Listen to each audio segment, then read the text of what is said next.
Advertencia. Todos los comentarios y opiniones del presente podcast son entera responsabilidad de los invitados. Por tanto, ni Fundación NAP ni ningún miembro de su equipo se hacen responsables de las posturas y palabras vertidas por nuestros invitados. ¿Cómo están, amigos? ¿Cómo les va? Bienvenidos a un episodio especial de La Movida Disyuntiva. Y ya estamos cumpliendo 2 años justamente. Estamos muy felices de continuar este proyecto y que siga creciendo.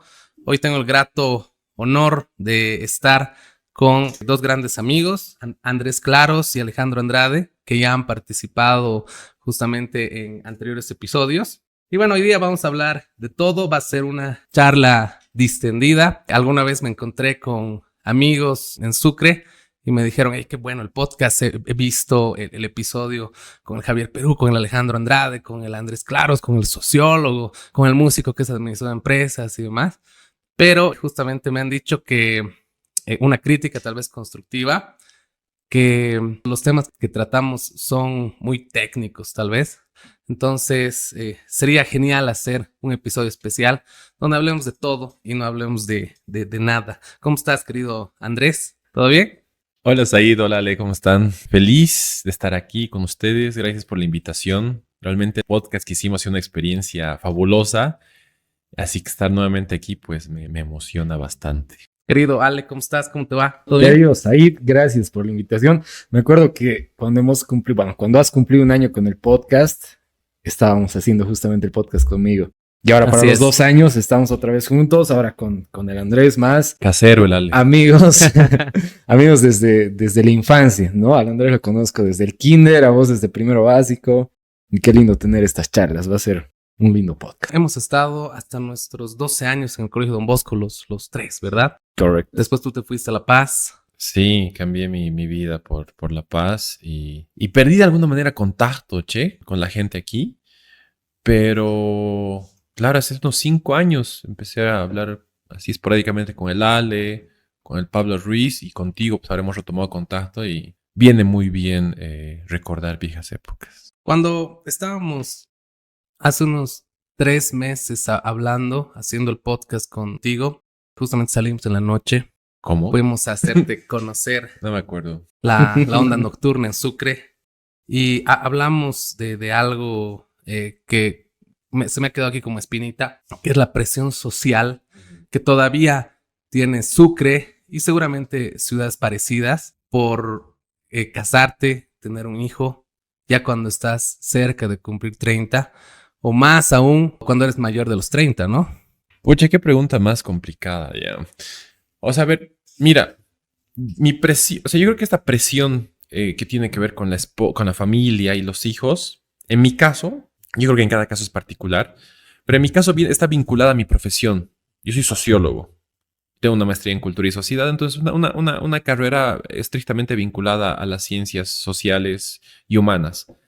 Entonces, por un lado, mi propia carrera y la disciplina en la que he estado envuelto deconstruye la idea del amor, deconstruye la idea de la familia como institución, deconstruye, sí, ¿no? O sea, o te hace cuestionar, lleva al límite la idea de la fragilidad del amor, ¿no? De las relaciones, ¿no? Hay un sociólogo, Bauman, no sé si lo conocen, habla del amor líquido, ¿no? Cómo las relaciones en la actualidad son mucho más líquidas y esa solidez de antes pues se ha ido perdiendo. No obstante, esa solidez de antes también estaba garantizada porque había una autoridad que era así como que no te separas de mi lado y generalmente de un hombre hacia una mujer porque eres mi mujer. Entonces tengo todo ese background, digamos, disciplinar que me hace en mi caso cuestionarme, ¿no? La posibilidad de estar en una relación seria en el sentido de convivir, casarme y también tener hijos, ¿no? De hecho, me mostrabas hace rato un video, ¿no? De Ricky Morty, ¿no? De enfócate en la ciencia, de como que no pierdas tiempo en estas banalidades y haz algo que importe. No creo que tal vez tenga que ser así tan radical, pero entiendo que para mí puede llegar a ser desde este entorno exterior una presión, pero pienso que por mi parte yo he reflexionado esta posibilidad de no hijos, pensar si sí entra una familia, me caso, a partir de este entorno, ¿no? De toda esta trayectoria disciplinar que he tenido. Entonces, básicamente sé que voy a quedarme solo y soltero. No, mentira. Entonces, ¿Pero crees casarte algún día? Tú, por ejemplo, Ale, ¿crees casarte algún día? Y, o sea, es difícil cerrarse a la posibilidad de casarse, ¿no? Voy un poco con lo que dice Andrés, ¿no? El tema de los hijos, yo creo que ya es un tema ya mucho más definido en estas. O sea, no vas a tener hijos. No. Ya Eso está sí lo decidido. tengo claro. Sí, eso sí lo tengo clarísimo, ¿no? El tema del matrimonio yo creo que es de humanos también saber ser circunstancial, ¿no? Hay situaciones Ya que sí cambió te de llevan. opinión, ¿no? claro. Ayer era Pero- Ayer era novios. otra. Pero yo creo que es muy circunstancial, ¿no? Hay cosas que se deciden en el momento y creo que es de humanos también saber cambiar de opinión, ¿no? Mantenerse rígidos en una postura yo creo que no aporta mucho como el hecho de ser flexible ante los cambios que se van presentando, ante las situaciones que se vienen dando y en función de eso pues ir moldeando un poco tu percepción con respecto a la sociedad, ¿no?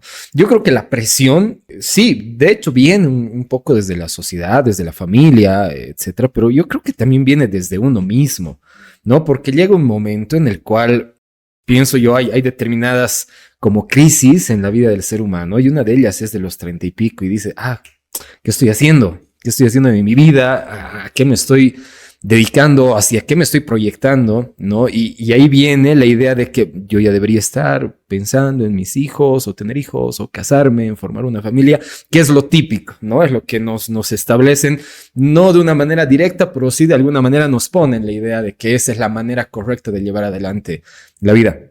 Hay una frase en la película La Isla Siniestra, que me gusta mucho esa película, que al final dice, ¿qué voy a hacer? ¿Vivir como un buen hombre o morir como un monstruo? ¿No? Vivir como un buen hombre en el sentido de que me adapto a lo que se van dando las situaciones en la vida, ¿no?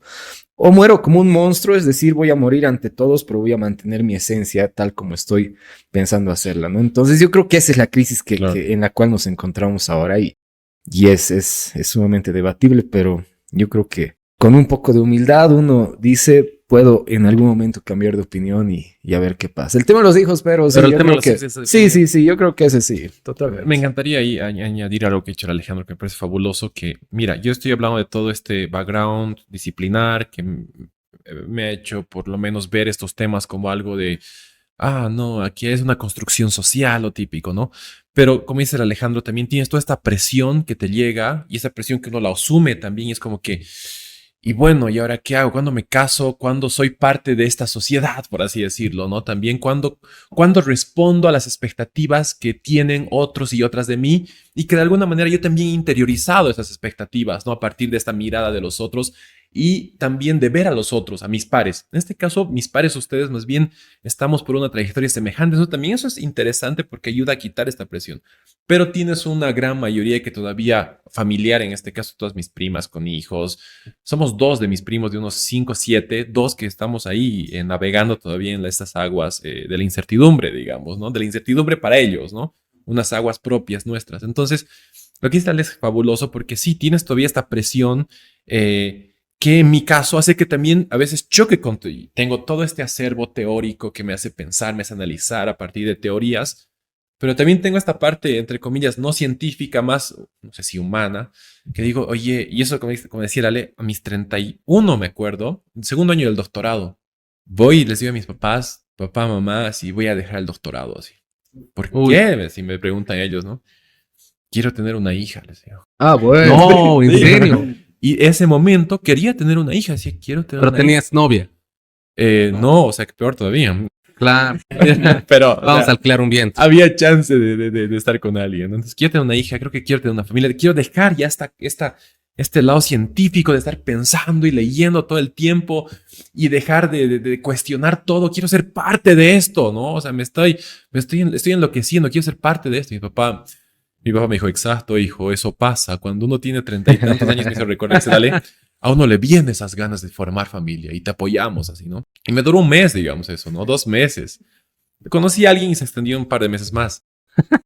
Pero después fue así de, no quiero esto, no quiero. Entonces descarté ya la idea de los hijos, por ejemplo, ¿no? La idea del matrimonio está. Entonces, pero la presión que yo vivo, y cierro con esto, es esta, ¿no? A veces me veo a mis 35 años y digo, y de ese imaginario ideal que es el que sigue la gran mayoría que tengo, digamos. ¿no? Mi casa, mi familia, mi perrito tengo ya, un hijo, una hija. Entonces, a veces eso sí me jode emocionalmente, me altera. En tus etapas. Sí, me jode y digo, ¿y qué tengo? ¿Qué tienes? ¿No? O sea, pero luego reflexiono, respiro una pastillita por ahí. Ya. Y entro y digo, no, a ver, basta, ¿no?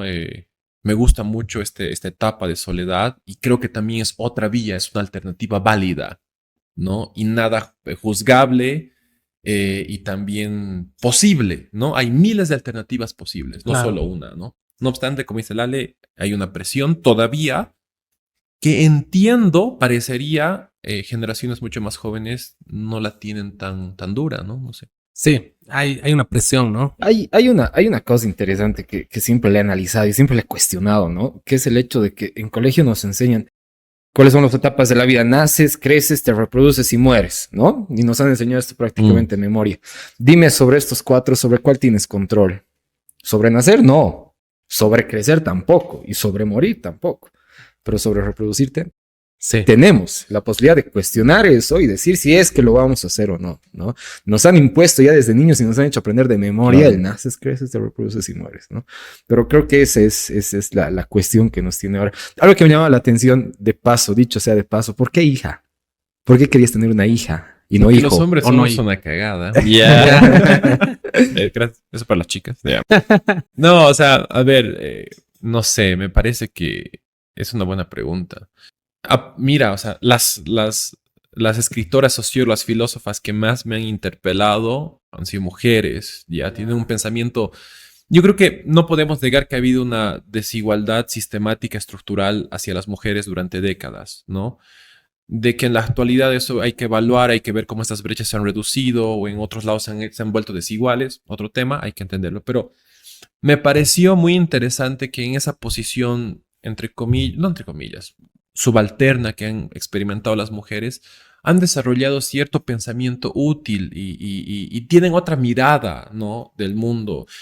Y son otras experiencias las Son más que tienen. sensibles también, ¿no? Hay una sensibilidad, pero no porque hay una naturaleza, me parece una naturaleza femenina. Yo soy súper sensible, súper sensible. O sea, ha habido parejas en mi vida que me han dicho, oye, ¿por qué eres tan, incluso utilizando la inversa, ¿por qué eres tan mujer? Me han dicho, ¿no? O sea, a mí no me ha gustado. Yo creo que la sensibilidad la tenemos todos, todas. En todo caso, entonces, mi acercamiento con estas intelectuales mujeres y con amigas mujeres que ahora están políticamente agenciadas en luchas, me hace pensar que si puede haber un cambio interesante, profundo en la sociedad, sobre todo pensando en eliminar o a reducir las desigualdades que hay entre unos y otros, entre unas y otras, pues son las mujeres, me parece, las que pueden dar pasos más interesantes. Con eso no quiere decir que los hombres sean descarte, no, para nada. Me Claro. parece que también, pero me pareció muy interesante, ¿no? Tener una hija mujer también para entender, relacionarme con ella, ¿no? Comprender más, digamos, como las experiencias que tienen, porque son muy duras, ¿no? Mi madre ahora me cuenta lo duro que fue para ella ser mujer como secretaria en su momento, el acoso. Mi hermana lo que tiene que pasar igual con un tipo que la deja con la guagua. Amigas y amigos amigas, perdón, en la actualidad que hay una amiga, esta experiencia rápido, una amiga que vende libros usados ella, ¿no? Y otro amigo que vende libros usados. Ambos se conocen porque están en el circuito. Y a él nadie le pide rebaja en sus libros. En cambio, a ella todo el mundo Todo le el pide mundo. rebaja. Uno. Dos, a él le citan, compran el libro y ya. A ella la citan, le quieren comprar el libro y dicen, oye, te invito a tomar algo. Y si no acepta ella, no le compran No el le libro. compran. Entonces, aunque digamos que las brechas se han dividido, todavía las mujeres viven una situación muy diferente, muy jodida a nosotros que tenemos más privilegios. Entonces, cierro.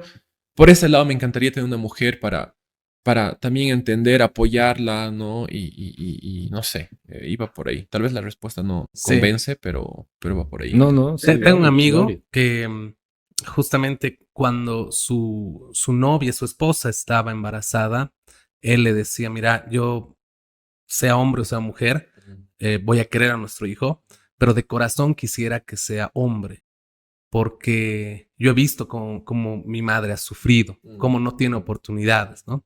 Entonces no quisiera que mi guaguita, que mi hijo sufra eso. Entonces quisiera que sea hombre, ¿no? Claro, si es mujer igual la voy a querer, decía él. Eso me puso a pensar justamente que todavía, al menos en Sudamérica, hay esas brechas, ¿no?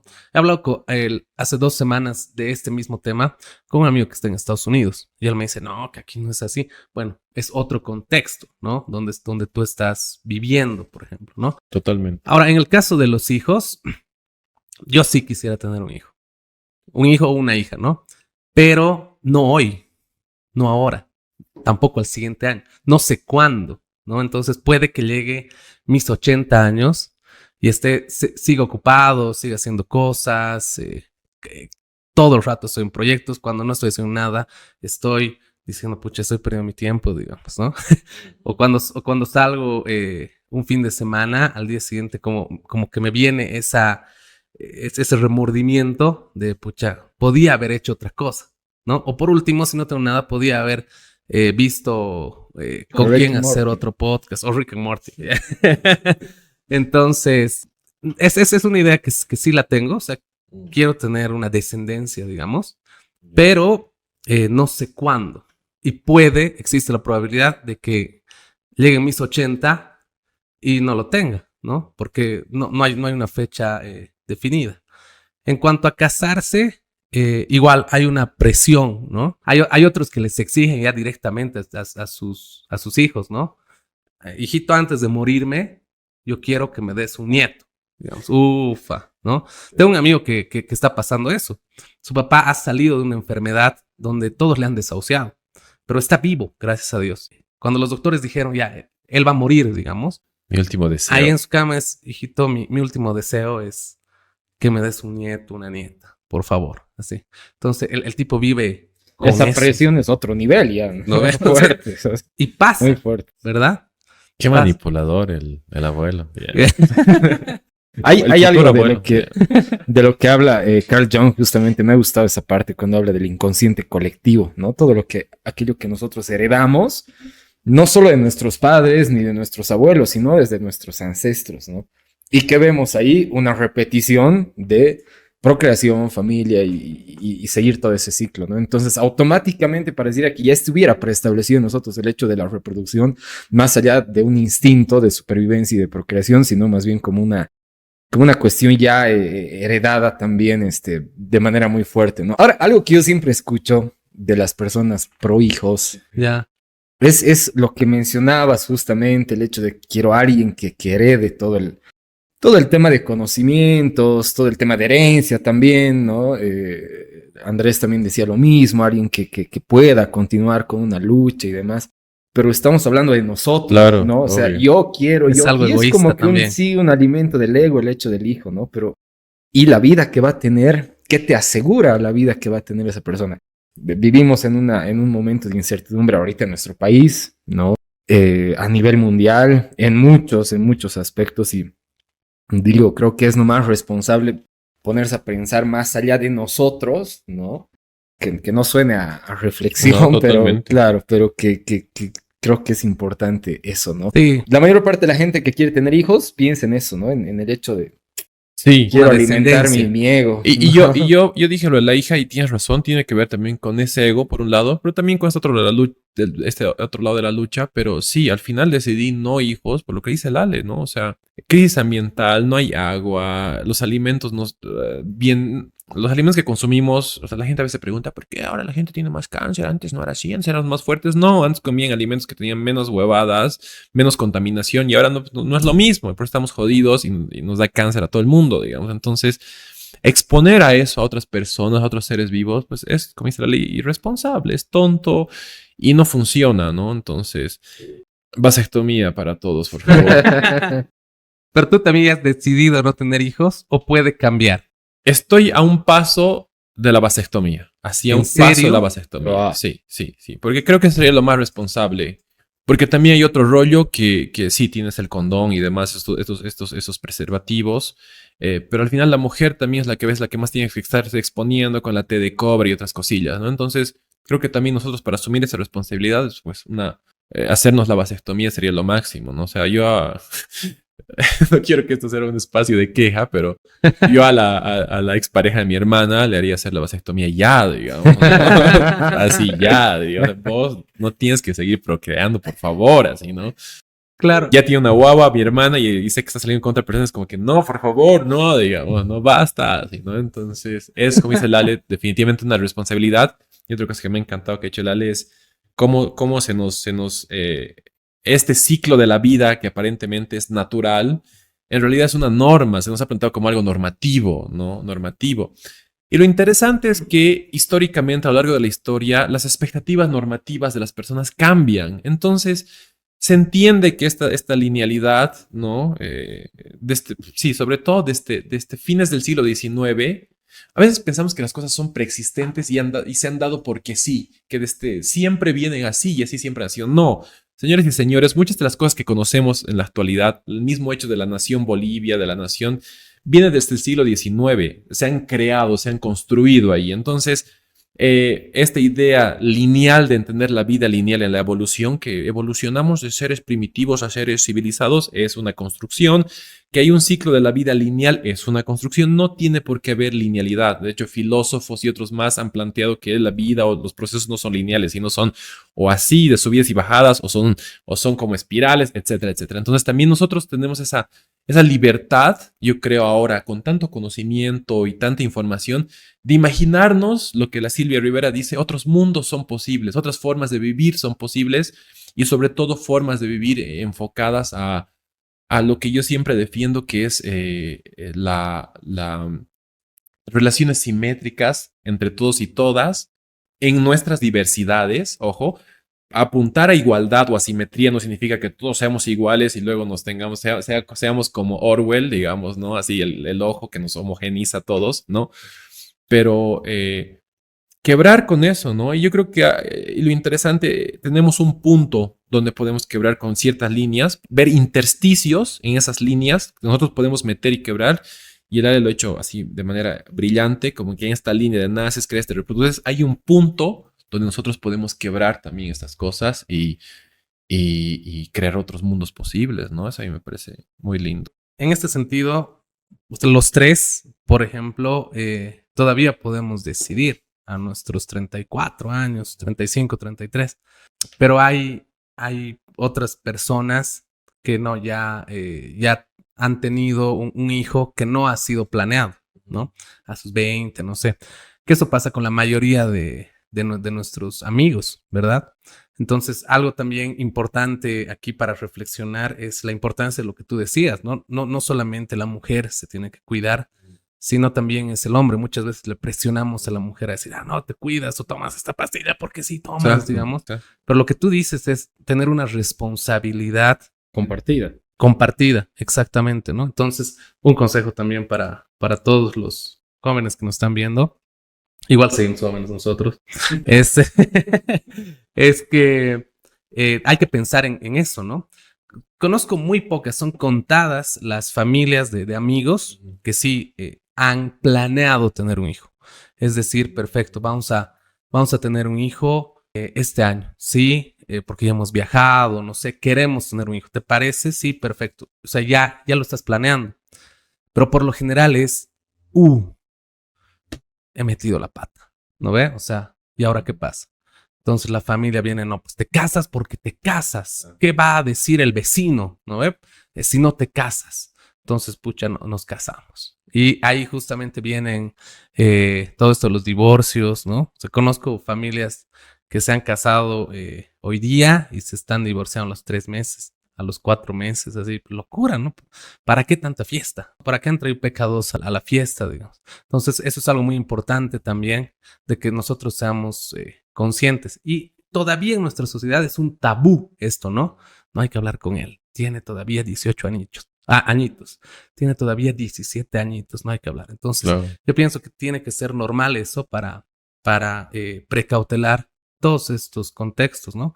Conozco compañeros que me dicen, pucha, ya hay que meterle, ¿no? Más bien que son responsables con sus hijos, digamos, pero ellos no querían ni tenían pensado tampoco, ¿no? No tienen otra opción para hacer algo disyuntivo, ¿no? Como el podcast y decidir romper este ciclo, ¿no? De naces, creces, te reproduces y mueres. Y creo que eso es importante abordarlo desde el sistema educativo mismo, ¿no? O sea, a ver, yo no recuerdo haber llevado en colegio algo referido a la educación sexual, ¿no? Y en ningún momento, ¿no? Yo creo que es algo que, por ejemplo, el Andrés hace rato hablaba acerca de toda esta lucha de igualdades, el propio feminismo, que es una lucha muy digna y muy importante y necesaria, ¿no? Pero ¿desde dónde se solucionan estas cosas, no? Yo creo desde la educación, ¿no? Poder meter a la gente estas ideas, pero desde los primeros años, así como nos han metido el naces, creces, reproduces y mueres, tenemos que hablar desde el sistema educativo mismo. Ya tiene que haber una reforma necesaria en el sistema educativo. Ves otros países y es absolutamente distinto cómo lo llevan, ¿no? Entonces, creo que es importante abordarlo desde ahí, ¿no? Están muy bien todas las luchas que se están haciendo y demás, pero no van a ser tan fructíferas como podrían serlo si se los aborda desde los primeros años y la educación cambia en nuestro país, porque seguir haciendo lo que estamos haciendo nos está condenando a seguir repitiendo también el mismo ciclo, ¿no? Entonces, importantísimo verlo desde esa óptica. No, sí, es cierto eso, ¿no? Ahora, lo interesante es que las luchas, que muchas veces se distorsionan o se van por otros lados, ¿no? Y eso es triste.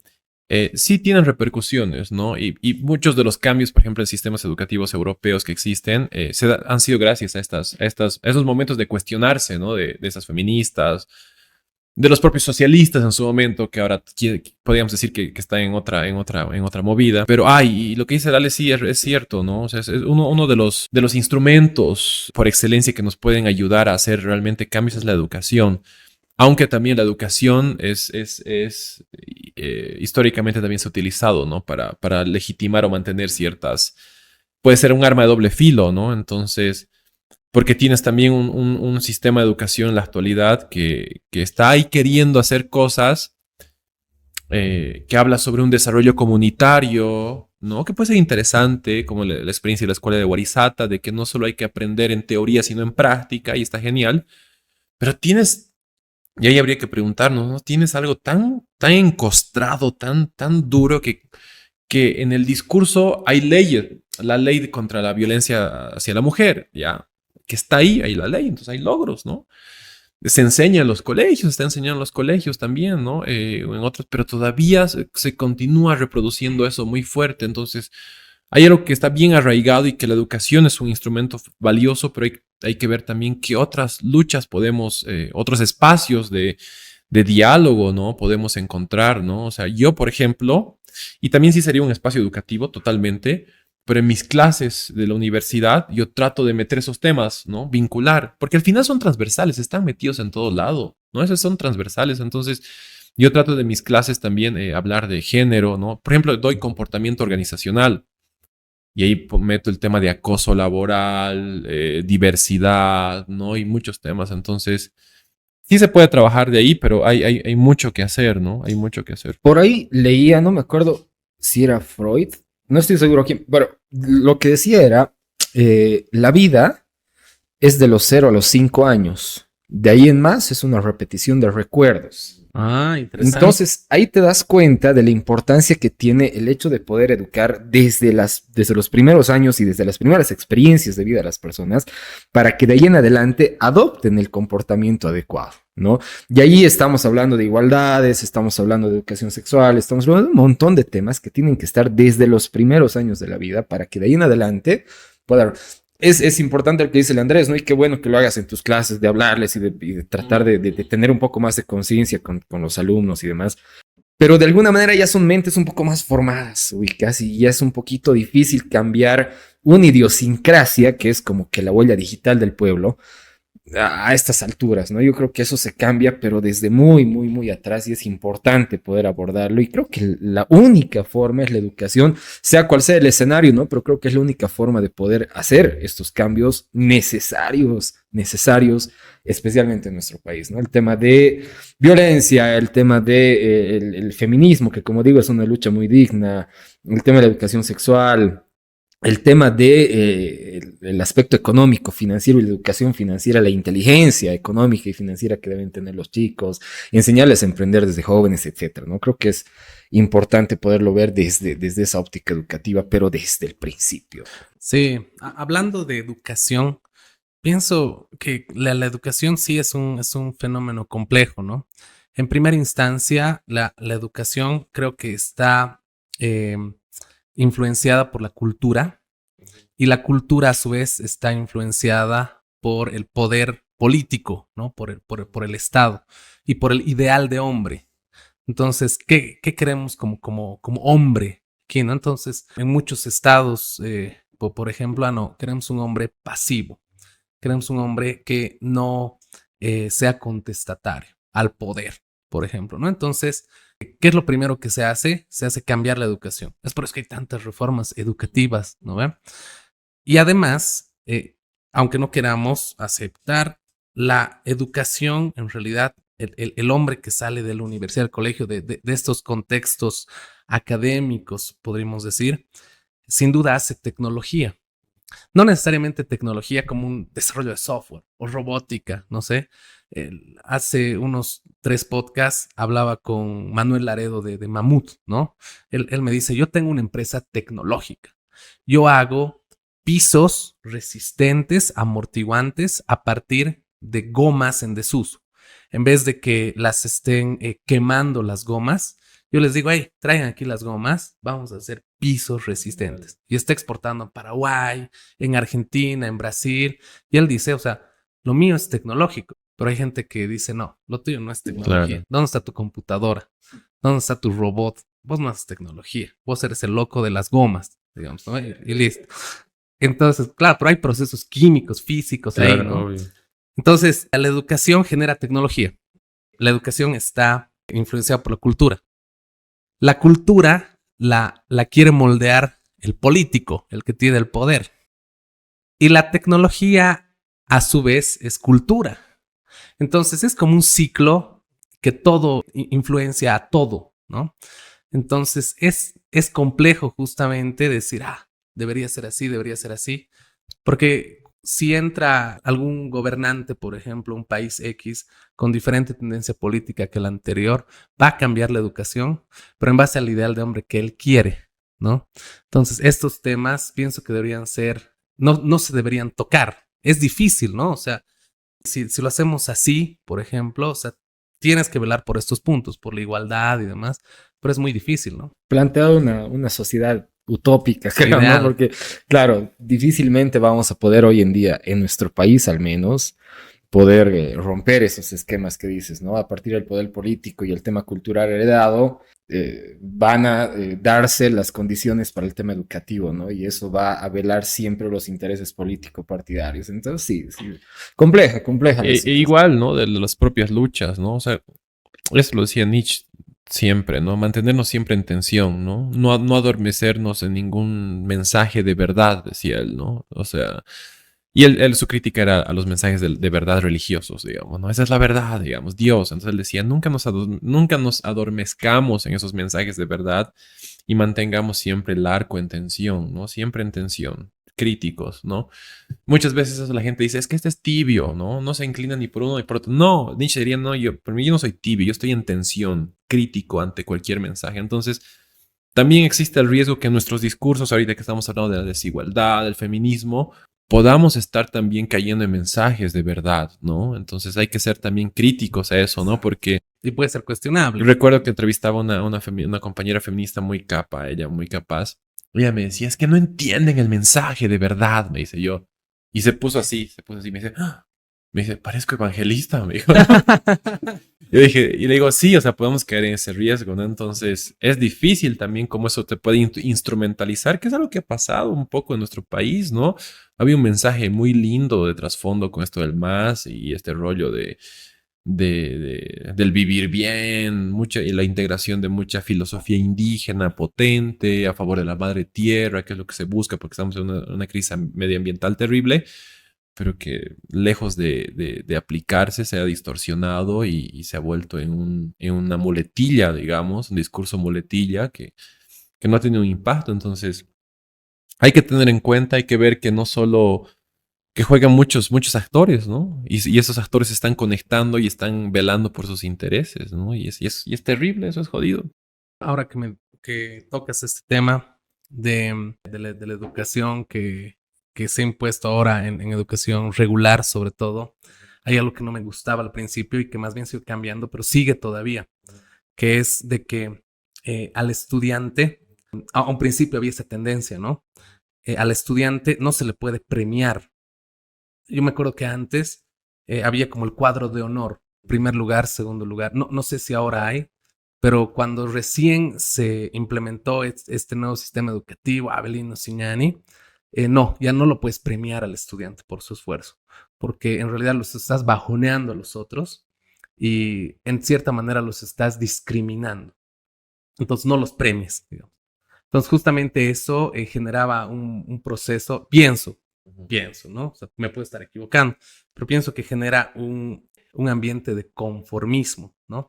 No lo puedes aplazar tampoco al estudiante, que el estudiante se puede autoevaluar y aunque se haya aplazado, si el estudiante se evalúa 100, digamos, sobre 100, entonces va a aprobar la materia. Pienso que estamos yendo ya al otro lado, ¿no? Pero estamos formando a un profesional que no es competitivo laboralmente, ¿no? ¿Cuántas personas, por ejemplo, desde Sucre o desde La Paz o desde Cochabamba hacen uso de la tecnología y hacen outsourcing o trabajan para empresas del extranjero? Tú, por ejemplo, trabajas fácilmente desde La Paz con tus colegas, no sé, en Chile, no sé, porque eres un profesional, que eso es lo que se busca ahora, ¿no? Un profesional world class, que desde aquí, de Bolivia, puedes trabajar allá y generar divisas, traer divisas para Bolivia, ¿no? Pero si te forman así, desde colegio, bien conformista, sin ni siquiera nada de competitividad, que llevada al extremo también puede ser mala, ¿no? Pero lo que se quiere ahora, Dean Kamen, por ejemplo, uno de los mejores amigos de Steve Jobs, que en paz descanse, que tiene la fundación First, él decía, lo que ahora se quiere no es que compitan solamente, no es competition solamente, es que cooperen también, cooperation. Entonces, él ha creado una nueva palabra que se llama cooperation, competición, pero cooperando. Entonces, en las Olimpiadas de Robótica, por ejemplo, en First Global, el reto es tan bueno que no puedes ganar si solamente eres bueno con tu robot, ¿no? Y no hablas con los otros. Entonces hay ciertos puntos de cooperación, inclusive con el rival. Entonces, él dice, a mí no me importa quién gane. O sea, yo estoy seguro que de los miles que hay aquí, solamente uno va a ganar. Pero todos van a aprender a competir cooperando, ¿no? Entonces, la competición creo que en cierta manera se le está como estigmatizando. Así, no, individualismo a full, digamos, pero hay que ser inteligentes con eso. No sé qué dicen ustedes. A ver, la lectura que yo hago de este no premiar porque los demás pueden sentirse afectados, ¿no? Menospreciados, ¿no? Menoscabados por esto, tiene que ver porque hay un ideal ilusorio de que todos competimos en la misma capacidad, partimos de las mismas condiciones, y eso no es así. La competencia que se puede dar entre todos y todas, no todos partimos de la misma línea de partida, definitivamente, ¿no? Y en el colegio, algunos pueden comprar los textos originales, otros no. En medicina, me acuerdo, mi hermana me decía, mi hermana podía comprarse los textos originales, sus compañeros no. Tenían que o estudiar con el amigo o hacer un esfuerzo y no sé, me imagino, comer menos en casa para comprar semejante texto. Entonces, va por ahí, ¿no? Ese ideal, ¿no? De que, bueno, que no se premie porque se entiende que no todos parten de la misma línea. Por eso la meritocracia en la actualidad, y hay muchos textos que defienden esto, es ilusoria. No existe una meritocracia como tal digna de tomarla en serio, porque no todos partimos de las mismas condiciones. Eso por un lado. Pero bueno, si vas a aplicar esto de no premiar a los que son mejores porque no hay una línea igual, pues lo que debería hacer el Estado es tratar de igualar las condiciones de todos y todas, mínimas por lo menos, para que estos estudiantes, siguiendo el caso de la escuela, pues puedan competir de igual manera, ¿no? Y ahí fomentar esta competencia, que puede ser una competencia, como tú dices, cooperativa, ¿no? Ya sobre la idea de competitividad, que también puede tener sus aristas, ¿no? Decir, ya hay como cierta individualidad, pero es necesaria. ¿Por qué? Yo en Chile, de alguna manera en Chile hay desigualdad y demás, pero por lo menos en el entorno en el que estaba había cierta igualdad, cierta línea de partida homogénea de todos y de todas. Entonces la competitividad ahí era hermosa, pues, hermosa, porque es como que todos produciendo papers y colaborativamente también, ¿no? Y así como una producción de papers de los docentes, ¿no? Entre universidades compiten allá. Hay un tema horrible de que los estudiantes se endeudan, es otra cosa, pero entre las universidades allá compiten por producción intelectual, ¿no? Y eso les ayuda a mantenerse pues así estudiando, vigentes, haciendo esas redes de contacto con otros países. Hermoso, una producción científica global, desde lo local hacia lo global, maravilloso. Y generan capital humano, no me gusta mucho esa palabra, capital humano maravilloso, así, maravilloso, ¿no? De competente, como se dice, pero no competente desde lo individual, sino competente para trabajar en entornos colaborativos con otros personajes de otros países. Entonces está genial. Y en Bolivia no hay eso, ¿no? Desafortunadamente. En Bolivia hay como que los profesores, por ejemplo, no producen papers, los profesores están felices y cómodos en sus nichos, ¿no? Tienen un puesto seguro. De hecho, dado que en Bolivia es aún más desigual esta línea de partida, los que están ya aquí y han logrado, pues dicen, ay, estoy aquí, digamos, ¿no? De hecho, porque no tienen esa competencia y están ahí cómodos y felices. Entonces, es también como un círculo horrible, ¿no? En el cual la competitividad puede sonar mal, se la quiere desestructurar, desconfigurar, reinterpretarla, pero tampoco se cambian las condiciones aquí abajo para que eso pueda funcionar de esa otra manera, digamos, ¿no? Entonces, en Bolivia, por lo menos, me parece que trabajamos mucho desde el discurso, nos encanta el discurso, ¿no?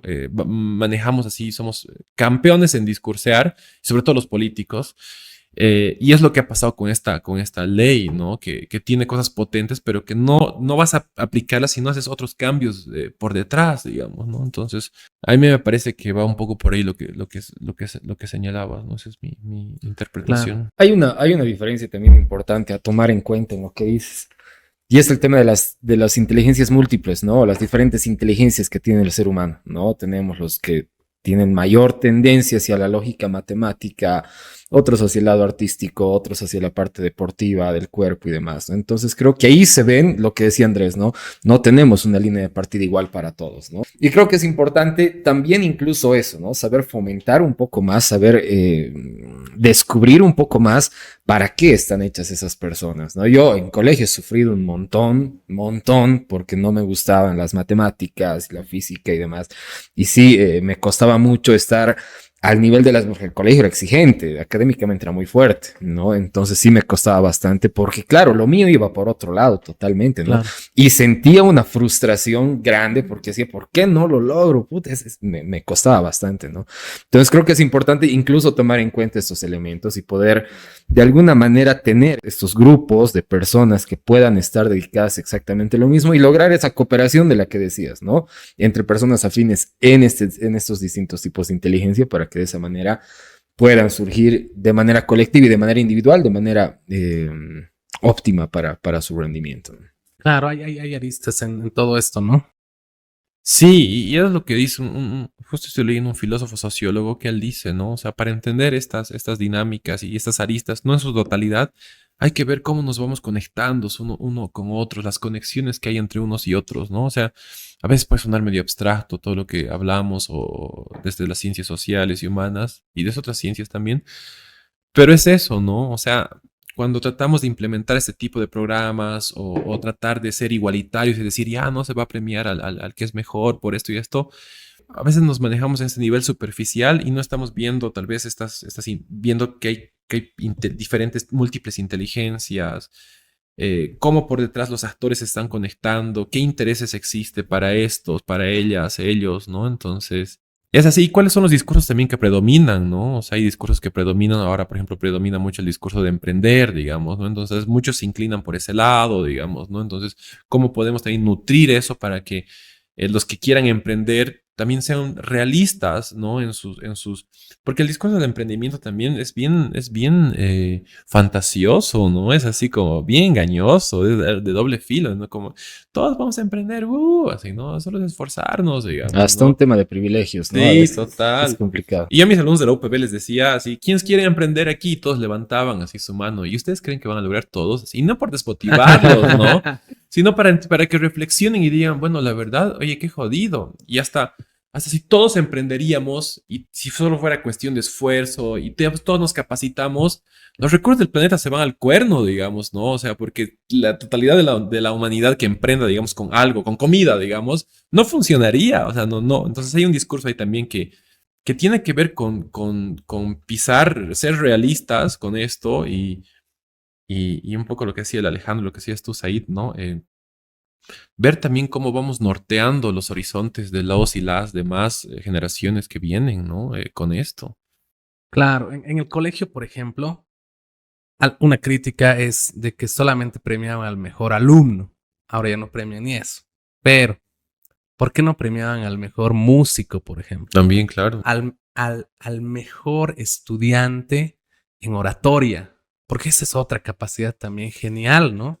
Por lo general, el tipo que es matemático, Total. que es eso, no sabe hablar, necesita de alguien, o aprende, o necesita de alguien, pucha, pues, que esté en su equipo, ¿no? Entonces, debería haber múltiples premios. Al mejor amigo. Yeah. Sí, pienso que eso creo que había, ¿no? El mejor amigo. Al mejor salesiano. Ay, no. Sí, había el mejor salesiano, yo nunca ¿no? he ganado ese premio. Qué nunca, bien. Es que te ha sido los 12 años pues, del colegio. ¿No? ¿Tú has ganado? Estábamos en el Don Bosco. No, nunca he ganado mejor salesiano. ¿Vos has ganado? No creo, no me acuerdo. ¿No? Su certificado. Enmarcado. Enmarcado en su casa.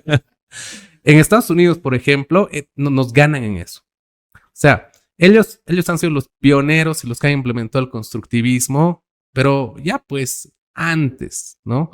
Nosotros empezamos el 2006, 2007 el colegio y pucha, lo top era el constructivismo. Ya cuando estaban implementando tendencias humanistas, pero realmente innovadoras allá, ¿no? Entonces, ¿qué es lo que pasa? En los concursos, por ejemplo, donde se los incentiva a los estudiantes, no hay un solo premio, ¿no? Entonces, en los torneos de robótica, por ejemplo, premian no solamente al mejor robot, al que ha ganado, premian, pero con la misma alegría y la misma solemnidad al equipo que ha recaudado más fondos. Entonces, esos tipos no van a ser ingenieros, mecatrónicos, ingenieros de sistemas, van a ser administradores, van a ser marqueteros, van a ser comerciales, no sé. Entonces, premian, por ejemplo, a los que han hecho mejor contenido en redes sociales. Entonces, estos tipos van a ser diseñadores gráficos, va a haber un influencer ahí, pero los premian igual, es la misma medalla, todo, ¿no? Entonces, hay que tener en cuenta eso de las inteligencias múltiples también, yo creo. La idea, igual que esta multiplicidad de premios que se dan, también tenga un discurso de trasfondo de ir quebrando estas jerarquías, ¿no? Porque quieras o no, aunque haya múltiples premios, el que tenga el premio al mejor robot, no sé, va a ser como que... el más capaz. Qué bien que ha reunido fondos, digamos. Yo tengo al mejor robot, digamos, ¿no? O sea... Entonces, la idea es que también que haya un discurso de trasfondo, ¿no? Que vaya y tratando de igualar, digamos, el imaginario que existe alrededor de los premios, de la idea de ser premiado, ¿no? De ser merecedor de un premio, ¿no? ¿Quién es merecedor de un premio? O sea, tiene que ver también con cuestionarnos todo eso, ¿no? A veces sobre la marcha, sobre lo que ya está, decimos, sí, esto vamos a hacer para que esté, digamos, y todavía por detrás puede seguir existiendo estas disparidades, digamos, ¿no? Sí. Me parece, ¿no? Hay mucha tela que cortar ahí. Como criticamos estas leyes románticas, ¿no? De que ahora sí vamos a hacer una ley que va por la madre tierra, así súper romántico, que debería ser sí, pero súper romántico. También esto podría ser medio romántico en Estados Unidos, digamos. Se premia a todos, digamos. Ahí ya, pero por detrás sigue habiendo esas jerarquías de que yo soy el que ganó el robot y el otro no. O sea, también hay que ver hasta qué punto eso también puede ser. Claro, poco a poco se tiene que ir rompiendo, ¿no? Hablando ahora ya de Lolos estalqueado un poco antes del podcast. Tú estás haciendo ahora una investigación sobre la historia de la histeria, ¿verdad? Sí. ¿Qué es eso? A ver, comentanos un poquito. Ya, a ver, estoy cerrando mi tesis doctoral. Bueno, en el marco de mi tesis doctoral, que es sobre cómo los médicos representaban a los indígenas, médicos de la primera mitad del siglo XX representaban a los indígenas en sus discursos una vez que los relacionaban con ciertas enfermedades, por ejemplo, indio sífilis, acusaban al indio de ser el causante del origen de la sífilis por tener relaciones con la llama, ¿ya? ¿Aquí en Bolivia? Aquí en Bolivia. ¿Hay documentación entre Perú, sobre eso? Sí, entre Perú y Bolivia los médicos hablaban de eso, ¿no? Es como que el indio se metió con la llama porque es un indio primitivo, perverso, que tiene prácticas contra natura, se metió con la llama que tiene esta enfermedad y pues ahora por su culpa tenemos ¿Eso en qué año fue? digamos, ¿no? Eso es principios del siglo XX, finales del XIX. ¿Por qué ese periodo antes? Porque en ese periodo llega lo que es se descubre lo que es la teoría de los gérmenes. Hasta antes de la teoría de gérmenes, pensamos que las enfermedades nos contagiamos por el olor del piso, de la basura, eso entraba y ya teníamos tuberculosis, digamos, ¿no? O herencia, yo tenía tuberculosis y mis hijos, por todas mis generaciones tenían tuberculosis. Había múltiples, así, todo y nada era causante de enfermedad. Pasteur y el alemán descubren pues que no, hay microbios, hay agentes patógenos que son bacterias que son causantes de las enfermedades. Eso ocurre a finales del siglo XIX, principios del XX, o sea, 1880, 90 y 1900 para adelante. Entonces a Bolivia recién esas teorías llegan a Latinoamérica llegan finales del XIX, entonces con toda esa información, entonces esto se causa por esto, la teoría del contagio también se afirma que nos contagiamos las enfermedades, porque antes tampoco se sabía si nos contagiábamos. Entonces, en toda Latinoamérica y en todo el mundo, los investigadores, ahora que tenemos este conocimiento científico, dicen, vamos a reinvestigar todas esas enfermedades que desconocemos. En ese marco es que empiezan a investigar la sífilis, la tuberculosis y un montón más de enfermedades que en ese momento les tenían la vida así complicadas. Entonces, de contexto, en Bolivia llega la teoría sobre la teoría de los gérmenes, la bacteriología, que después se formaliza, y los médicos dicen, ¿y ahora esto cómo lo aplicamos aquí, digamos? ¿Cuáles son nuestros elementos cercanos con los cuales podemos investigar esa enfermedad? Pues en esta época la mayoría era indígena, ¿no? Censo de 1900, nos dicen al indio hay que... 1900. Sí, hay que traerlo a nuestros discursos para entender, entonces vinculan ahí, ¿no? La sífilis existe en nuestra localidad, tan. Luego también tenemos la tuberculosis. Ahí el discurso era diferente, ¿no? La tuberculosis en el mundo hacía estragos, pero aquí en Bolivia no pasaba nada porque Sucre era una ciudad, decían los médicos, ideal, con un clima perfecto en el cual los microbios de la tuberculosis, los bacilos no podían desarrollarse, ¿no? De hecho, Sucre podía ser un gran sanatorio de curación para todos los extranjeros y locales, pero eso manejaban, ¿no? Entonces, eso es lo que he ido investigando. Y a partir de eso... Disculpa, antes... ¿De dónde has sacado esa documentación? Revistas médicas donde De escribían médicos. Por ejemplo, el que defendía que la tuberculosis era benigna en Sucre, sobre todo, y en Bolivia, era Jaime Mendoza, que estamos celebrando este año se celebró su sesquicentenario. 2024. Sí, se celebró su sesquicentenario. ¿Esta está en la Biblioteca Nacional? No, ¿Dónde es triste porque la historia de la salud, la medicina y enfermedad en Bolivia es como que nadie le ha tirado bola. Es un tema que ha quedado pendiente y todos los archivos médicos, el escrito médico se encuentra distribuido por diferentes repositorios. Generalmente no está catalogado en facultades de medicina, en sus bibliotecas se pueden encontrar, pero está así abandonado, es como que, sí, ahí está eso, digamos. O en otros casos ha sido simplemente desechado, digamos, ¿no? Entonces ha sido un esfuerzo realmente considerable el haber reunido toda esa documentación, así buscando. Que la tienes tú en tu poder. He digitalizado bastante, gracias a los fondos que conseguí con mi universidad, he digitalizado bastante. Que no es de Bolivia. No, pues no, o sea... Andrés Bello de Andrés Chile. Bello, sí, no, o sea, no, cero, ¿no? Bolivia, triste, pero no da. Entonces ahí, pues, ¿no? Y pues dice, puta, Jaime Mendoza se lo conoce más como novelista, ensayista y demás, pero él era médico, entonces ahí habla de la tuberculosis, habla de que el indio es resistente a la tuberculosis, entonces como que dices, qué hermoso todo esto que está aquí. Y sobre todo hablan también de que el indio era foco de infección de enfermedades, ¿no? El indio era el vector de enfermedades por su cultura primitiva, porque es sucio, antihigiénico. En su cuerpo habita el piojo que transmite el tifus, entonces hay que cuidarnos del piojo y del indio, ¿no? O sea, deshumanizado totalmente el indio, digamos, ¿no? Entonces, los médicos hablaban de eso y en la pandemia del COVID han salido esos discursos, quieran o no, han vuelto a emerger esos discursos. Entonces, he intentado hacer eso. Y ahora, a partir de leer tanto sobre estos médicos, pues estoy haciendo la historia de la histeria en Bolivia. Estoy intentando hacer esto, que la histeria es una enfermedad que una enfermedad mental que se la empieza a registrar en París, sobre todo en París, a finales del siglo XIX, como una enfermedad propia de las mujeres, una enfermedad vinculada a la matriz de las mujeres. Entonces, tema de menstruación, ¿no? Que tenían ciertos momentos hormonales que estaban relacionados, ahora lo comprendemos así, ¿no? A la menstruación, por ejemplo, al periodo, era no, eso está vinculado a la histeria, es la matriz, en la matriz está esa enfermedad, ¿no? De la histeria, de la locura de la mujer, entonces se las encerraba, ¿no? En diferentes instituciones psiquiátricas y aprovechando la desigualdad que había en el momento hacia las mujeres, pues eso se los comentaba antes, algunos esposos que ya no veían futuro en su relación y no sabían cómo librarse de sus esposas, pues era como que hablar con el médico psiquiatra o simplemente como tenía la autoridad, la patria potestad del esposo sobre la esposa, decir, está demente, por favor, enciérrenla, digamos, ¿no? Entonces, Y ya te librabas de tu esposa. te librabas de tu esposa, digamos, ¿no? Y ahora lo que yo estoy viendo, eso hay casos en Estados Unidos un montón, en Europa un montón de esos casos, ¿no? Un montón. De hecho, hay una película con Angelina Jolie, no sé si han visto, que ella, si su hijo se pierde, le reemplazan al hijo y le obligaban a hacer creer que era su hijo y ella, no es mi hijo. Y fue porque mataron a su hijo al fin, no sé cómo es. Y las autoridades dicen, no, esta no va a caer en nuestra, que le estamos haciendo creer, digamos que está loca. Ya, está loca, a encerrarla, listo.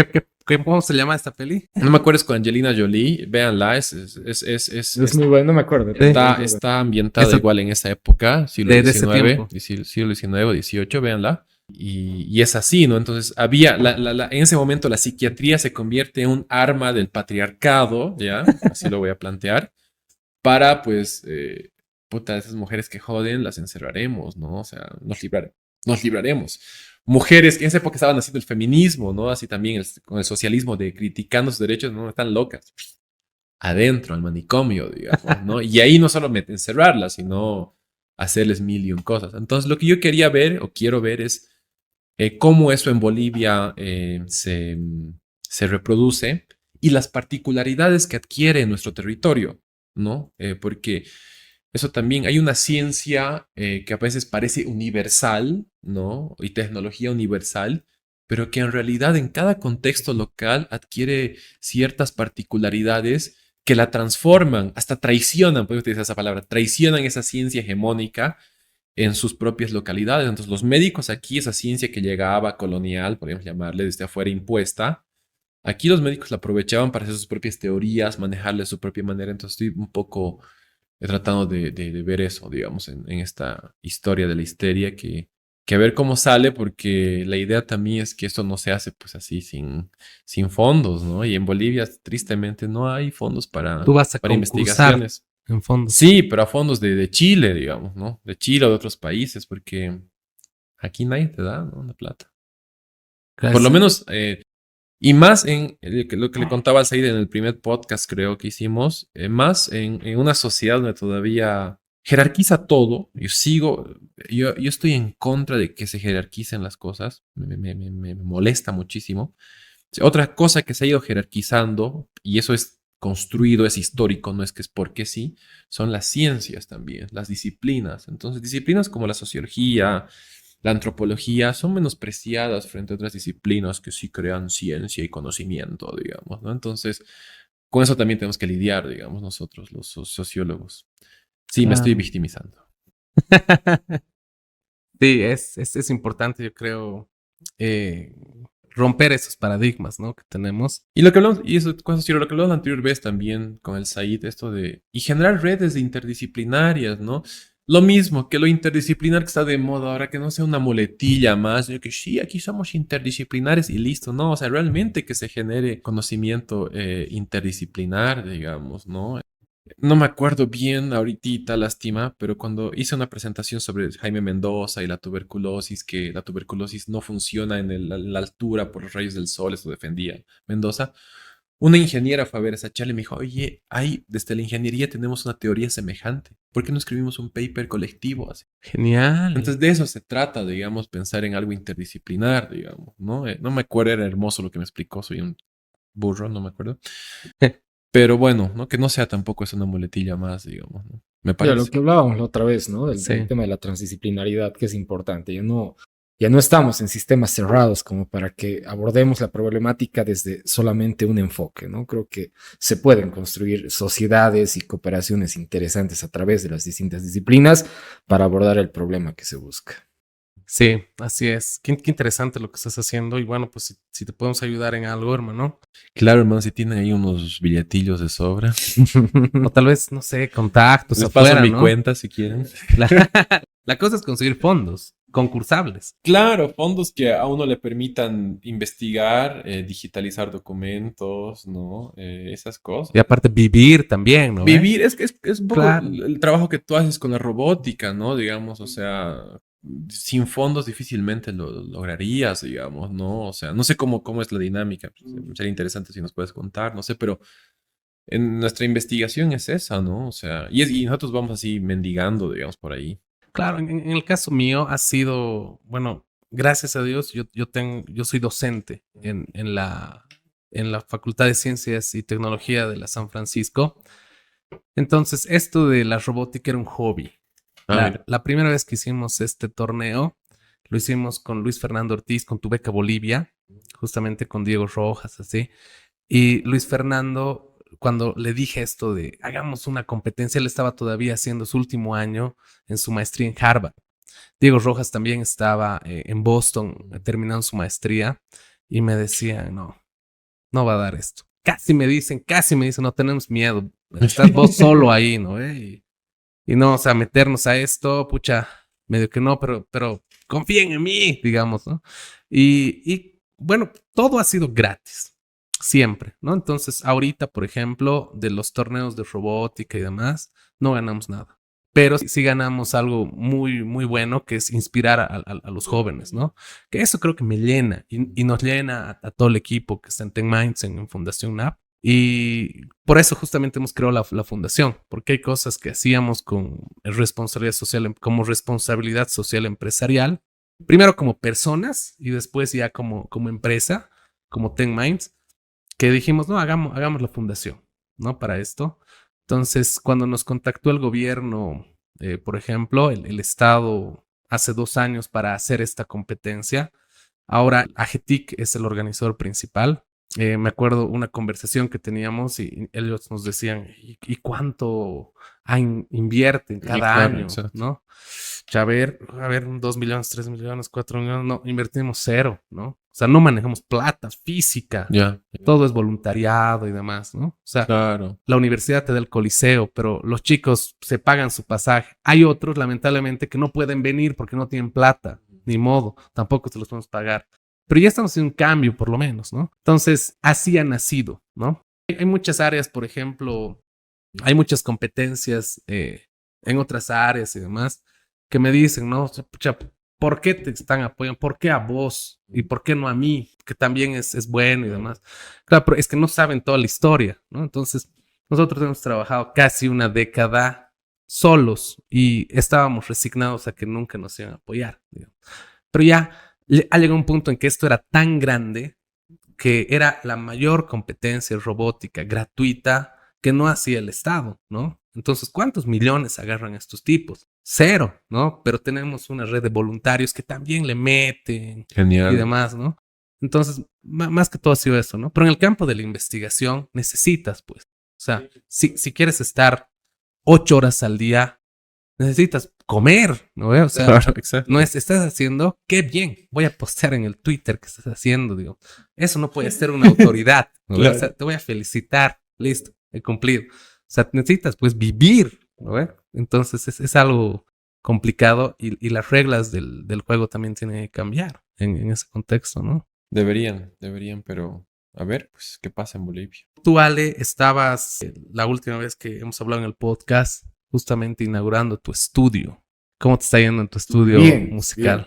Bien, no, voy muy bien, muy bien. He estado ya grabando a buenos artistas de aquí de Sucre. He tenido la suerte de que me han hablado personas que están confiando en el trabajo que hago, están confiando en lo que he venido haciendo durante todo este tiempo. Estoy aprovechando también en la medida de mi tiempo de hacer lo mío, que es algo que igual lo tengo postergado mucho tiempo. Entonces ahí estamos, aprendiendo todo el tiempo. Es un mundo inmenso el el de la tecnología para este tema específico de la música, ¿no? Producción y demás. Es inmenso, pero estamos yendo más bien muy bien, muy bien. Y bueno, pensando en seguir creciendo más y apuntando a lo mío también, que es algo que ya de una vez tiene que hacerse. O sea, ¿cuál es lo tuyo? ¿Tú quieres sacar un disco? Sí, sí. Mira, el tema del disco, la verdad es que ya lo he visto como que un poquito anticuado, ¿no? Sacar un disco hoy en día es desperdiciar mucho material para que la gente escuche un par de canciones nada más, ¿no? Entonces yo apuesto más por tal vez un maxi single, 5 canciones, o ir sacando sencillos directamente, para que así, de esa manera, dada el comportamiento del mercado hoy en día, pueda llegar un poco mejor a la gente, ¿no? Un disco hoy en día me encantaría hacerlo, ¿no? Pero comercialmente creo que no es lo más adecuado. La gente ya no escucha música, la gente solamente quiere escuchar hits y nada más. Entonces, un poco complicado lo del disco. ¿Es solista lo tuyo o con No, grupo? estoy con el grupo, estoy trabajando también de manera solista, que es un estilo muy distinto a lo que hago con la banda.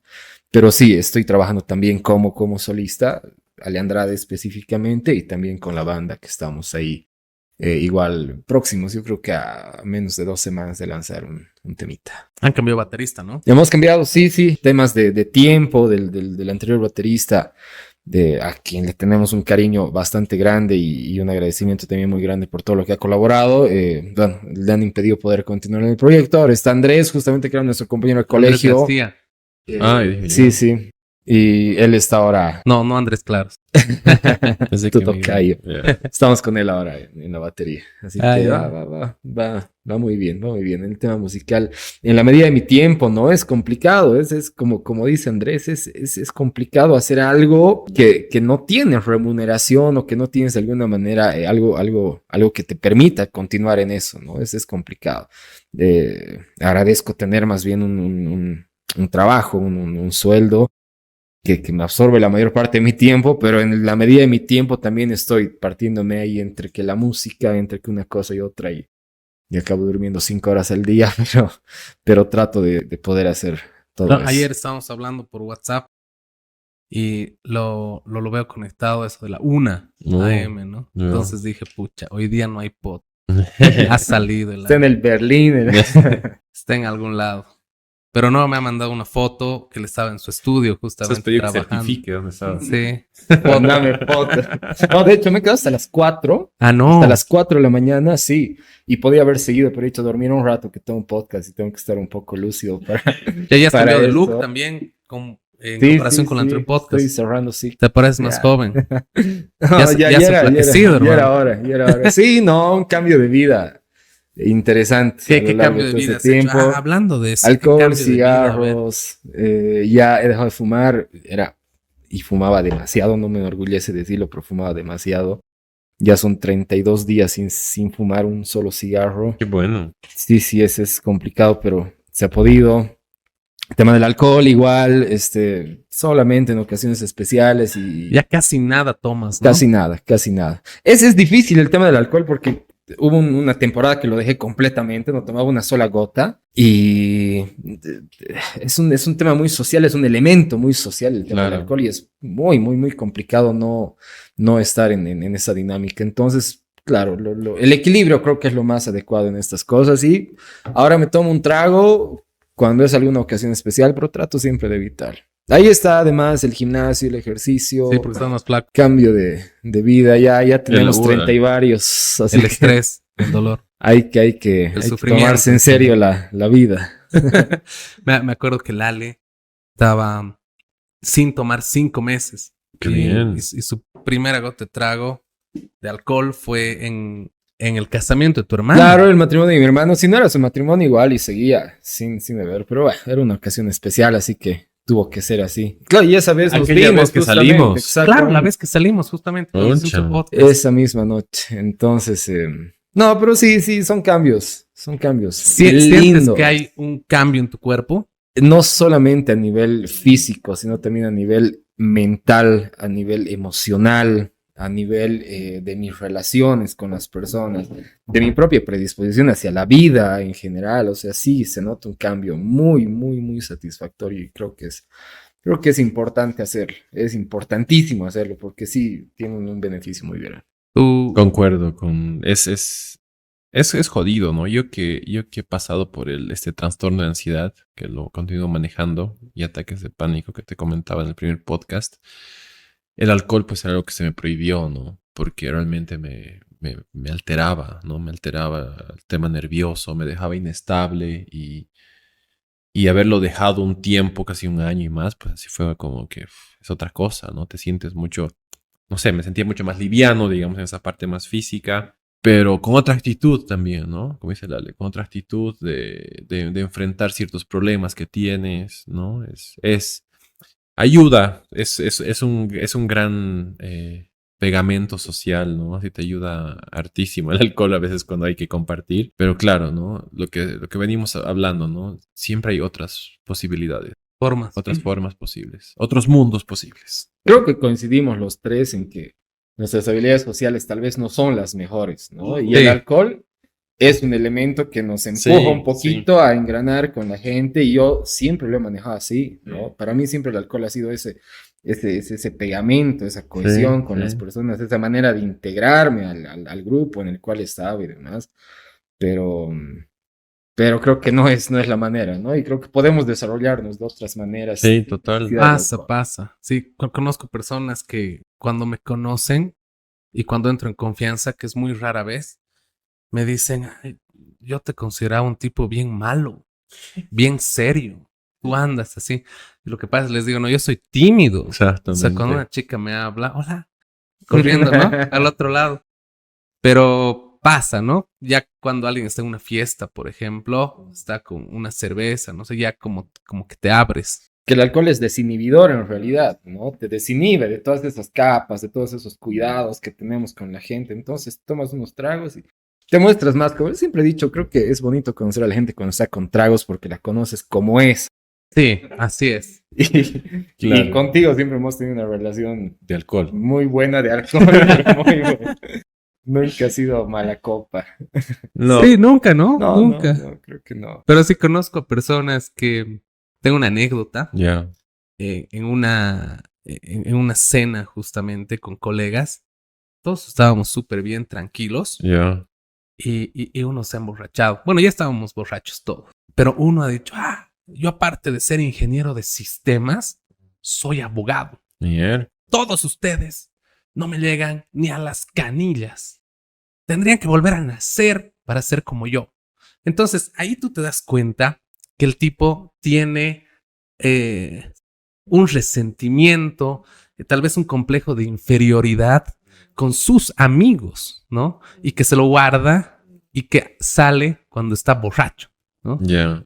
Entonces, ahí todos, vámonos, este tipo está loco, ¿no? Se acabó la fiesta. Pero al día siguiente, este ingeniero era arrepentido. Pero, Fue el alcohol. claro, pero tú ya sabes qué es eso lo que lleva aquí dentro, ¿no? No, tampoco, no creo que sea aquí, ¿no? Un complejo de inferioridad muy fuerte, que por eso también estudio Derecho, y cuando te ve internamente te dice, no, yo soy mejor que yo soy mejor que por ejemplo, ¿no?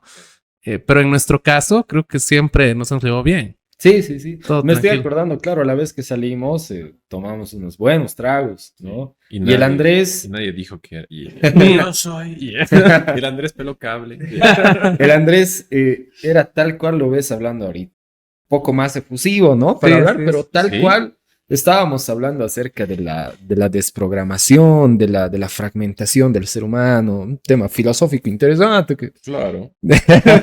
Me acuerdo. Pero algo ha sido linda interesante. charla, ha sido linda Estábamos charla. en Hangar, ¿te acuerdas? Y era primera vez que yo fui a Hangar. ¿Te di a Claro. ti también? Única vez que he ido a Hangar. Sí. Como yo fumaba y no se puede fumar ahí, entonces dije, no vuelvo aquí nunca más. Ella aparte estaba sin tomar 5 Y estaba meses. sin beber, claro. Y recién se inauguró. Entonces estábamos arriba, estábamos en el VIP. ¿Ah, sí? Yo siempre con el pueblo. Sí. Claro, el Andrés renegaba, ¿no? Y decía, Claro. ¿por qué estos privilegios? Y el Andrés estaba con su Saludos. bajo y se puso a pensar, o sea, de lo que estaba alegre, un ratito se puso analítico, vio abajo y dijo, no me parece esta división bien discriminatoria. Ya, hermano, entonces vamos abajo. No, aquí está bien. Tampoco. No es necesario ser tan radicales. Es eso, igual vivimos con muchas contradicciones, ¿no? Y es parte de, me parece también, ¿no? Así que... Pero ha estado interesante ese día. Para mí ha sido un momento muy lindo esa salida que tuve con ustedes porque ha sido un momento de conectarme con Sucre otra vez, ¿ya? Y no solo con la idea de fiestas o no, para nada, sino con aquello que había perdido o que en realidad nunca tuve, porque yo me fui muy chango de acá. Entonces venía y no conocía a nadie, ¿no? O sea, de uno que otro conocido y ya, digamos, pero...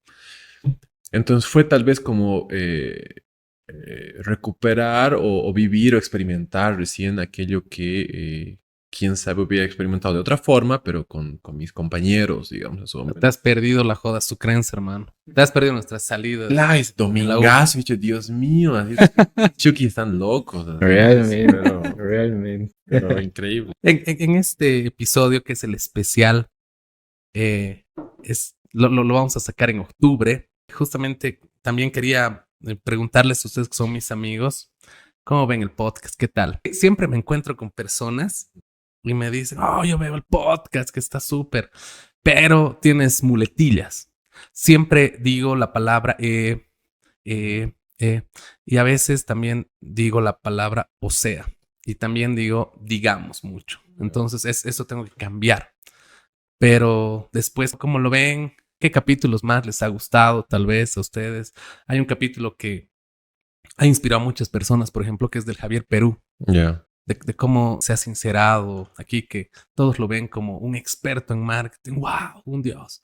Pero en realidad él también la ha sufrido, por ejemplo, ¿no? A ver, en favor tuyo, este tema de las muletillas del del OSEA y demás, es parte de la dinámica natural que tiene tu podcast, ¿no? Porque no estás con un guión preestablecido para venir a hablar acá, ni te has memorizado nada. Estás hablando de manera natural, de manera fluida. Las muletillas son parte de esa dinámica, entonces no tiene nada de malo. Para mí no tiene nada de malo, ¿no? El podcast, como te he dicho en la anterior vez que me invitaste, me parece súper interesante. Me parece que has tenido invitados realmente de peso. Muchas veces hemos hablado también de que hay gente que se acerca y te dice, oye, ya pues invítame a tu podcast, ¿no? Sí, nos pasa mucho eso. Y quieren estar aquí, quieren hablar y claro, es porque les llama la atención esto y quieren ser parte, ¿no? Y la verdad es que me siento agradecido y hasta privilegiado de ser invitado por segunda vez a tu podcast. Realmente muy lindo, muy constructivo, con mucha experiencia, con mucha enseñanza para la gente. Los invitados que han venido, como decías, Javier Perú y muchos otros, han venido a demostrar sinceridad y un aporte real para la gente que sigue esto. Y bueno, mi consejo es que sigamos para adelante y mira lo que has hecho, estás creciendo y eso es un bonito signo, ¿no? Me acuerdo la anterior vez era otra la disposición, exacto, ¿no? Ahora está mucho más lindo, esto no, eso es señal de que las cosas van bien, así que felicidades, hay que muy ser bien constantes, ¿no? Claro, eso principalmente. Hasta la victoria siempre, por favor. La verdad, comparto lo que dice Lale, ¿no? Esas posibles muletillas, observaciones a tu performance, ¿no? Como mediador, como moderador, pues a mí me parece que es la esencia y en realidad muestra ese lado espontáneo del podcast, ¿no? Ese lado natural, pues no es una conferencia magistral la que tienes que hacer, ¿no? Con un guión, ¿no? O un discurso, ¿no? Más bien... lo que tú buscas con tus entrevistados y entrevistadas o con tus interlocutores, interlocutoras, mejor, es justamente ese diálogo, ¿no? Relajado, donde se puede hablar de las trayectorias que ellos tienen, que ellas tienen, y es lo que yo he visto en los episodios, que es muy interesante, ¿no? De diversidad de trayectorias, de experiencias, de desafíos, ¿no? Cada biografía es distinta, ¿no? Y muy enriquecedora para los otros y otras, ¿no? Yo creo que muchos de los episodios que yo he visto, Diego Rojas, sobre todo, el de la Chiva también he visto. El Chivo, un saludo al Chivo. De Lale también, escuchándolo. Es como que también a veces encuentras puntos en los que te motivan y dices, ya, o sea, otros la pasan mal. No, mentira. También otros también tienen desafíos y los enfrentan de estas maneras, tienen estrategias, ¿no? En su vida. Y es como que también te motiva cuando a veces uno puede estar así como que confundido o sentirse inseguro con ciertas cosas. Escuchar, y creo que también es una de las funcionalidades de los podcasts, es que te ayuda a entender mejor, ¿no? Te da perspectiva, eso te da perspectiva. Yo creo que el podcast que tienes tú, que tienen todos, todas ustedes, da esa perspectiva a quienes los y las escuchamos, ¿no? Y como moderador, más bien yo veo una versatilidad fabulosa en vos. Y te lo dije anteriormente, dije, ¿cómo eres tan capaz de moverte, articular los temas? Yo me hubiera perdido, yo estaría en otra, ¿no? Y uno dirá, es que solo entrevista gente de su rubro, de su área. No, o sea, has entrado a diferentes áreas y desde esta sabia ignorancia, ¿no? Desde una sabia ignorancia que vos muestras, digamos, ¿no? Entonces, nada, felicidades. Igual que el Ale, me siento feliz de estar aquí, honrado. Y experiencias muy lindas las que estoy teniendo, de verdad, que en una tierra que me encanta, que amo y que en algún momento pensé que ya la había dejado un poco atrás y no, está presente y más con estos momentos. Claro, y definitivamente tenemos que hacer más cosas juntos. Queda pendiente algo que te hace... no, eso no, por favor. Perdón. Ya estamos viendo la vida sana. Pero en el anterior podcast te comprometiste a hacer un mini taller podcast de artículos científicos. Sí. Entonces eso queda pendiente y lo vamos a hacer, queridos amigos. Tengan por seguro. Y obviamente estar festejando un aniversario más de la movida disyuntiva con ustedes, sin duda es algo muy, muy lindo y obviamente van a tener mucha más cabida en este espacio, queridos amigos. Hay que agradecer a todo el equipo que está detrás, a Nair como directora general de Fundación NAP, a Harold, a César, que están siempre detrás de esto, a Fiorella, a Camilo, que está en el diseño, y a todos que hacen esto posible. Y bueno, si les gusta este formato, un formato más distendido, ahí denle like, comenten, suscríbanse en YouTube. No sé si tienen algo, queridos amigos, más que comentar tal vez antes de cerrar el podcast. Un detallito, Dime. Un detallito que lo conversábamos detrás de cámaras. Qué lindo que se trate de un podcast donde tocamos temas de esta naturaleza, como las que hemos hablado hoy día, que con Andrés hemos venido en el auto y decimos de qué vamos a hablar, no sabemos, ¿no? Y ha sido así, tan espontáneo y además profundo, enriquecedor, con mucho valor nutritivo intelectualmente hablando para las personas, ¿no?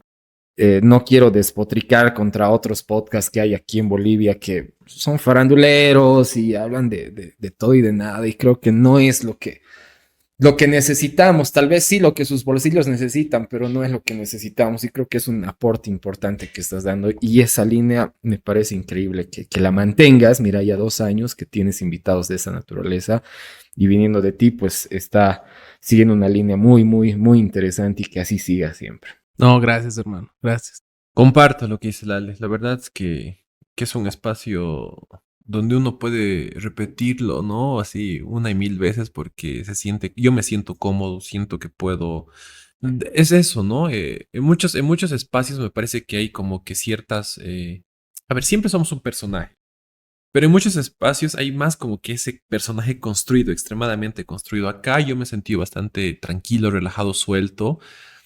Y sobre todo, la charla ha ido orientada a tratar de reflexionar sobre temas muy interesantes que pueden serles útiles a otros y a otras, ¿no? No quedarse simplemente ahí en el vacío o en algunas preguntas de, a ver, ¿y cómo estás con tu chica? ¿Y cómo estás en esto? No, sino, sí, ¿cómo estás con tu chica? Sí, pero vamos más allá, digamos, ¿no? A ver, entremos un poquito más, profundicemos, ¿no? Y creo que es lo lindo. Así que nuevamente gracias y feliz, y espero la siguiente invitación. Claro que sí. Comenten, por favor, si quieren este formato. Podemos hacer muchos más episodios más de este formato, queridos amigos. Y bueno, muchas gracias a ustedes, porque sin duda ustedes enriquecen el podcast. Me ha encantado este podcast. Y bueno, por muchos años más de amistad en primera instancia, por el equipo que tenemos en Fundación NAP, en TechMinds, y por el podcast La Movida Disyuntiva. Felicidades. Felicidades por los 2 años. Muchas gracias, amigos. Un abrazo, nos vemos.